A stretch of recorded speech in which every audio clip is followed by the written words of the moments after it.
प्राचीन काल में अमरशक्ति नाम का एक विद्वान राजा था। प्रजा उसके राज्य में बहुत ही सुखी थी और राज्य में धन वैभव की कोई कमी नहीं थी।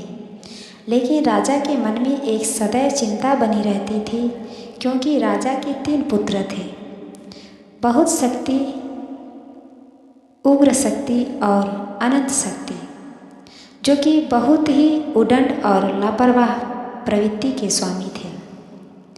गणित, व्याकरण, राजनीतिक, धर्म, कोई भी विषय में उनको कुछ भी समझ में नहीं आता था।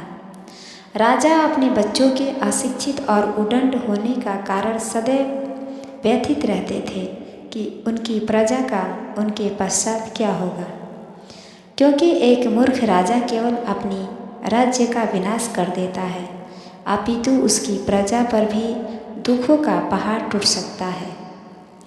एक दिन राजा ने अपने सभी मंत्रियों के साथ मंत्रणा की कि मेरे उद्दंड पुत्र मेरे पश्चात राज्य कैसे संभालेंगे।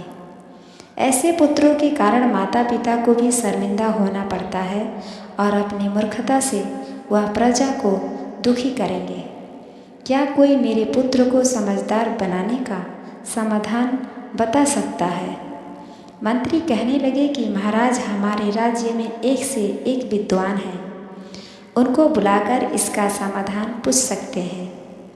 मेरे राज्य से विद्वानों को बुलाया गया। पूरे राज्य से विद्वानों को बुलाया गया।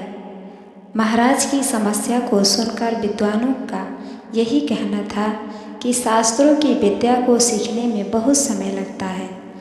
पढ़ाई की एक आयु होती है जो राजकुमारों ने व्यर्थ कर दी है।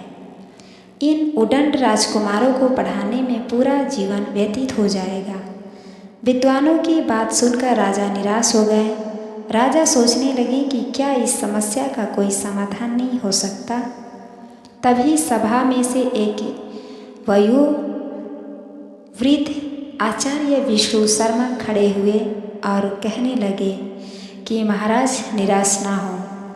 इस सृष्टि पर ऐसा कोई नहीं कार्य नहीं जिसे मनुष्य चाहे तो वह कर ना सके।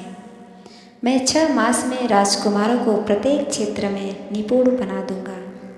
इतना सुनकर राजा के चेहरे पर एक चमक आ गई। राजा ने खुश होकर कहा कि आचार्य, अगर आपने ऐसा कर दिया तो मैं आपको 100 गांव उपहार स्वरूप दूंगा।